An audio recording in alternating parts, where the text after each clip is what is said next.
অবৈধ অভিবাসী তাড়াতে মার্কিন অভিযানে আতঙ্কিত বাংলাদেশিরা, আইনি পরামর্শ নেওয়ার আহ্বান বিশেষজ্ঞদের। পরিস্থিতি চলছে সেটা নিয়ে অনেকের মধ্যে অনেক আশঙ্কা দেখছি, বিশেষ করে আমাদের কমিউনিটির মধ্যে। অভিযানে আসা কেউ দরজা নক করলে আপনারা দরজা খুলবেন না, যদি না কোনো বিচারকের স্বাক্ষরিত ওয়ারেন্ট থাকে। সীমান্তে হত্যা বন্ধের দাবি হবে ঢাকার মূল এজেন্ডা, বললেন স্বরাষ্ট্র উপদেষ্টা। আগামী মাসে দিল্লিতে বিজিবি বিএসএফ বৈঠক। এবং সরকারের সমর্থন না থাকলে ব্যাংক লুটপাট সম্ভব হতো না, বললেন পররাষ্ট্র উপদেষ্টা। আওয়ামী লীগের দুর্নীতিতে ইমেজ সংকটে দেশ। এবার বিস্তারিত। অবৈধ অভিবাসী ধরতে যুক্তরাষ্ট্র জুড়ে চলছে অভিযান। আটক আতঙ্কে বাংলাদেশিরাও। ধরা পড়লেই জেল, ফেরত যেতে হবে নিজ দেশে। বৈধতার কাগজ না থাকলে সন্তানের সাথে হবে বাবা মায়ের বিচ্ছেদ। ভুক্তভোগীদের পাশে দাঁড়াতে কাজ করছে বাংলাদেশি কমিউনিটি। আতঙ্কিত না হয়ে আইনি পরামর্শ নেওয়ার কথা বলছেন বিশেষজ্ঞরা। যুক্তরাষ্ট্রের নিউ ইয়র্ক থেকে আরিফুর রহমানের রিপোর্ট। কিছুটা ভীতিকর পরিস্থিতি জন্ম হয়েছে যুক্তরাষ্ট্রের বিভিন্ন সম্প্রদায়ের মানুষের মাঝে। অবৈধ নাগরিকদের বিরুদ্ধে এই অভিযানের বিশেষ প্রভাব পড়েছে দেশটিতে বসবাসকারী বাংলাদেশি অভিবাসীদের। এখন যে পরিস্থিতি চলছে সেটা নিয়ে অনেকের মধ্যে অনেক আশঙ্কা দেখছি, বিশেষ করে আমাদের কমিউনিটির মধ্যে। নতুন যা কিছু হচ্ছে, নতুন সরকার চিন্তা ভাবনা আমাদেরকে ওনাদের রুলসগুলো ফলো করলে আই হোপ কোনো ধরনের অপারেশন হবে না। এ সময় ভয় পাওয়া যথেষ্ট নয়, এজন্য সবাইকে একসাথে কাজ করতে হবে। ঐক্যবদ্ধ হওয়া, কর্মশালা ও গোলটেবিল আলোচনা, পরিবারগুলোকে তথ্য দিয়ে সমৃদ্ধ করতে হবে। বাংলাদেশে আমেরিকান অ্যাডভোকেসি গ্রুপের এক বৈঠকে এসব কথা জানালেন মার্কিন এই কংগ্রেসম্যান। তিনি এ সময় এই অভিযানের ব্যাপারে বিশেষ দিক নির্দেশনা এবং সতর্ক থাকার পরামর্শ দেন। অভিযানে আসা কেউ দরজা নক করলে আপনারা দরজা খুলবেন না, যদি না কোনো বিচারকের স্বাক্ষরিত ওয়ারেন্ট থাকে। অভিযানে আসে কেউ আপনার দরজা ভাঙতে পারবে না যদি আপনি অপরাধী না হন। যদি আপনি অবৈধ অভিবাসী হন, তাহলে এমন একজন আমেরিকান নাগরিককে খুঁজে নিন যিনি আপনার সন্তানকে স্কুলে নিয়ে যেতে পারবেন। এখনই সচেতনতা তৈরি এবং একসাথে কাজ করবার সময়। ভয় না পেয়ে অধিকার রক্ষা এবং নিরাপদ থাকার জন্য প্রস্তুতি নিন। নিউ ইয়র্কে Bangladeshi American advocacy group Bangladeshi অভিবাসীদের যে কোনো ধরনের সহযোগিতা প্রদানের জন্য প্রস্তুত রয়েছে। Immigrant workers about their legal rights, protections and available resources. তবে যুক্তরাষ্ট্রের নির্বাচিত সরকারি এই অভিযানকে অনেক বাংলাদেশি স্বাগত জানিয়েছে। ইলিগাল মানুষের খাম করতেছে আস্থা সারা আমেরিকার, আর লিগাল মানুষের ঘুরতে ঘুরতে খাম পায় না। তার পদক্ষেপটা খারাপ না। এই অভিযানে আসলে আমি বলতে চাই যে এটা যেন প্রপার ওয়েতে হয়, কেউ যেন সাফার না করে। একসাথে যুক্তরাষ্ট্রের সব অঙ্গরাজ্যের এ পর্যন্ত এই অভিযানে কয়েকশো মানুষের আটকের খবর পাওয়া গেছে, যাদের অধিকাংশকেই বিশেষ বিমানের নিজ নিজ দেশে ফেরত পাঠানো হয়েছে। Arifur Rahman, news 24, new York. দেশের স্বার্থে ভারতকে এক চুলো ছাড় নয়। বন্ধ করতে হবে সীমান্ত হত্যা, বেআইনিভাবে কাঁটাতারের বেড়া নির্মাণ। এসব এজেন্ডা নিয়ে দিল্লিতে ফেব্রুয়ারিতে অনুষ্ঠিত হতে যাচ্ছে বিজিবি বিএসএফ মহাপরিচালক পর্যায়ের বৈঠক।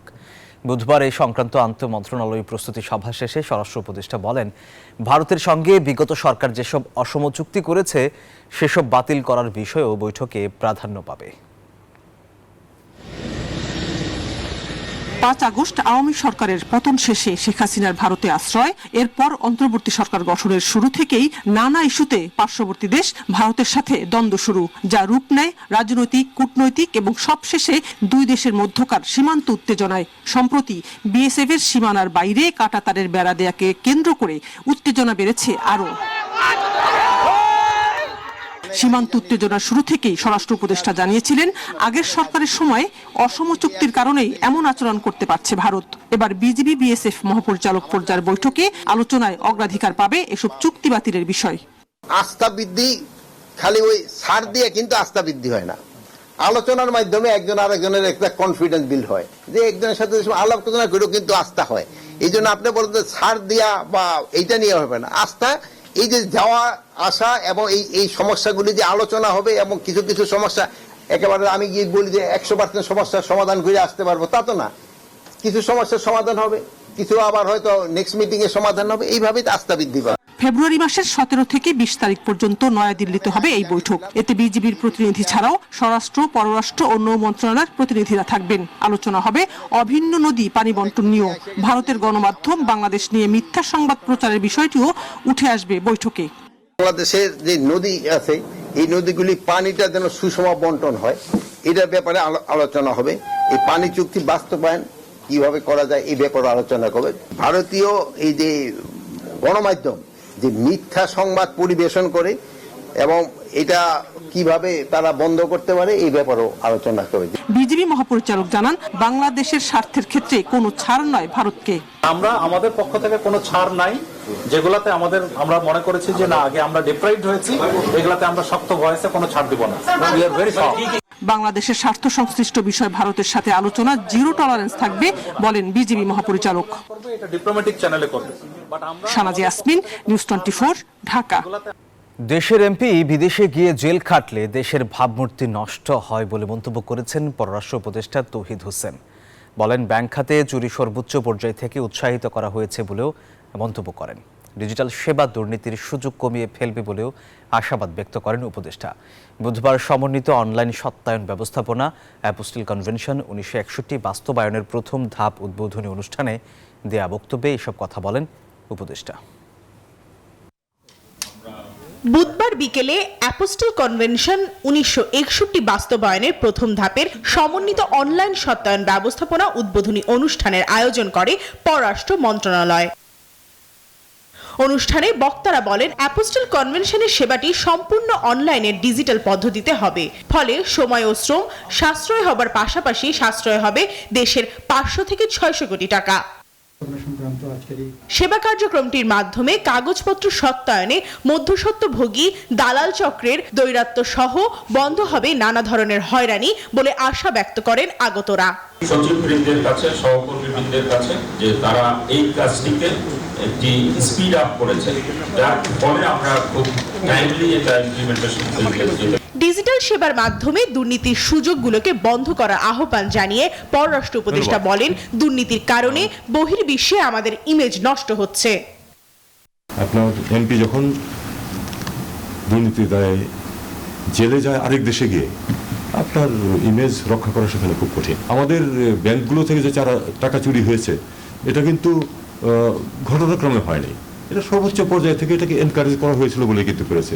সমন্বিত অনলাইন সত্যায়ন ব্যবস্থাপনার মতো অন্যান্য পদ্ধতিতেও যেন দুর্নীতি করার সুযোগ না থাকে সে বিষয়ে জোর দেন পররাষ্ট্র উপদেষ্টা। বিভিন্ন ক্ষেত্রে আমরা এসব দিকে এগোবো যাতে করে দুর্নীতির সুযোগ যাতে কমে যায়। দুর্নীতির সুযোগ যেখানে থাকে সেখানে দুর্নীতি দমন একেবারে সম্পূর্ণ বন্ধ করা খুবই কঠিন। এ সময় দীর্ঘ লাইনে দাঁড়িয়ে থেকে যেন কাউকে হয়রানির শিকার না হতে হয়, তাই এই সফল উদ্যোগের পেছনে যারা কাজ করেছে তাদেরকে ধন্যবাদ জানান পররাষ্ট্র সচিব জসিমউদ্দিন। প্রমা চৌধুরী, নিউজ 24, ঢাকা। নগর খাতে সুশাসন নিশ্চিত করতে টেকসই নগর পরিকল্পনা উন্নয়নের পাশাপাশি সারা দেশে সুষম নগর উন্নয়ন জরুরি, আর এজন্য সরকার গৃহীত নীতিগুলির বাস্তবায়ন করা প্রয়োজন বলে জানিয়েছেন ইউএনডিপি বাংলাদেশের আবাসিক প্রতিনিধি স্টিফান লিলার। রাজধানীর আগারগাঁও বিআইসিসিতে অনুষ্ঠিত খসড়া জাতীয় নগরনীতি 2025 শীর্ষক কর্মশালায় এ কথা বলেন তিনি। স্থানীয় সরকার বিভাগের সচিব মোহাম্মদ নিজামুদ্দিন, এশিয়ান ডেভেলপমেন্ট ব্যাংকের কান্ট্রি ডিরেক্টর হু ইউন জং এবং ব্রিটিশ হাই কমিশনের ডেপুটি হাই কমিশনার এবং ডেভেলপমেন্ট ডিরেক্টর জেমস গোল্ডম্যান। বক্তারা বলেন, জলবায়ু পরিবর্তন সহ বেশ কিছু কারণে ঢাকা, চট্টগ্রাম, খুলনা এবং চাঁদপুরের বেশ কিছু এলাকা ঝুঁকিতে রয়েছে। Urbanisation has been accompanied by rapid environmental degradation, and we are starting to understand how vulnerable major cities to climate impacts such as flooding and heat waves, particularly here in Bangladesh. So I'm really proud that the UK, as we heard earlier, has been able to work on urban planning and poverty reduction with the UNDP. Arafat Rahman কোকুর 10তম মৃত্যুবার্ষিকী উপলক্ষে মালয়েশিয়ার pulao Penang প্রদেশে দোয়া মাহফিল ও আলোচনা সভা অনুষ্ঠিত হয়েছে। 8 জানুয়ারি Penang প্রদেশের টাইমস স্কয়ারে শাহাদাত হোসেন সাগর ও সোহাগ মজুমদারের সঞ্চালনায় এবং মোহাম্মদ খায়রুল ইসলামের সভাপতিত্বে এতে প্রধান অতিথি ছিলেন মোহাম্মদ তমিজউদ্দিন।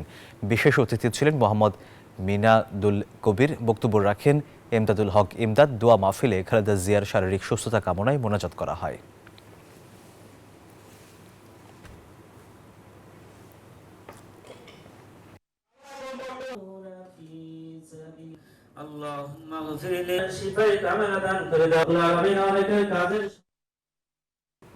গতিশীল প্রেস ক্লাব গঠনের অঙ্গীকার নিয়ে প্রায় 1.5 শতাধিক সদস্যের উপস্থিতিতে লন্ডন বাংলা প্রেস ক্লাবের বার্ষিক সাধারণ সভা অনুষ্ঠিত হয়েছে।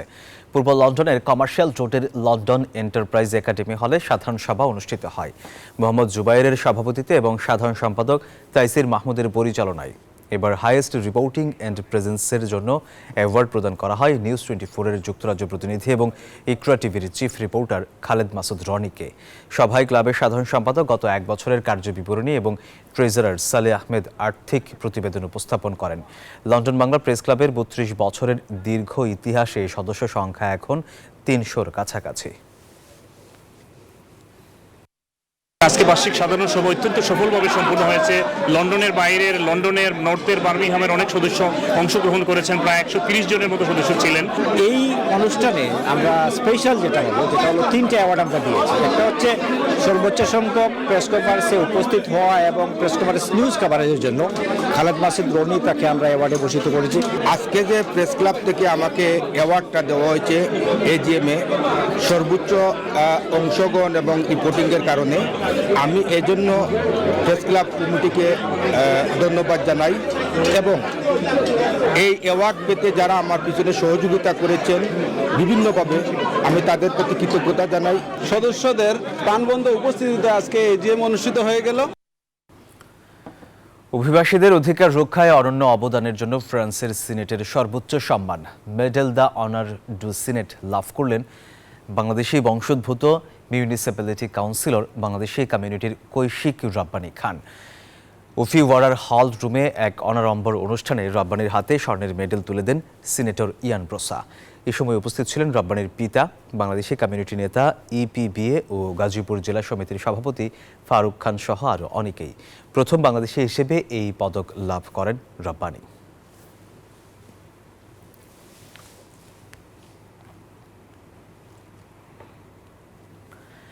জাস্টিন ট্রুডোকে বিদায় জানাতে ভার্চুয়াল থ্যাংক ইউ কার্ড দেওয়ার উদ্যোগ নিয়েছে তার দল liberal party. Virtually thank you কার্ডে স্বাক্ষর সংগ্রহ করা হচ্ছে পুরো কানাডায়। স্বাক্ষরকারী তার মতামত যুক্ত করতে পারবেন এই থ্যাংক ইউ কার্ডে। পরে পুরো দেশের মানুষের মন্তব্য এবং স্বাক্ষর সম্বলিত কার্ডটি ট্রুডোর হাতে তুলে দেওয়া হবে। কানাডার প্রধানমন্ত্রী জাস্টিন ট্রুডো অনাস্থার মুখে গেল 7 জানুয়ারি পদত্যাগের ঘোষণা দিয়েছেন। তবে তার দল লিবারেল পার্টি নতুন নেতা না পাওয়া পর্যন্ত দেশটির প্রধানমন্ত্রীর দায়িত্বে থাকবেন তিনি।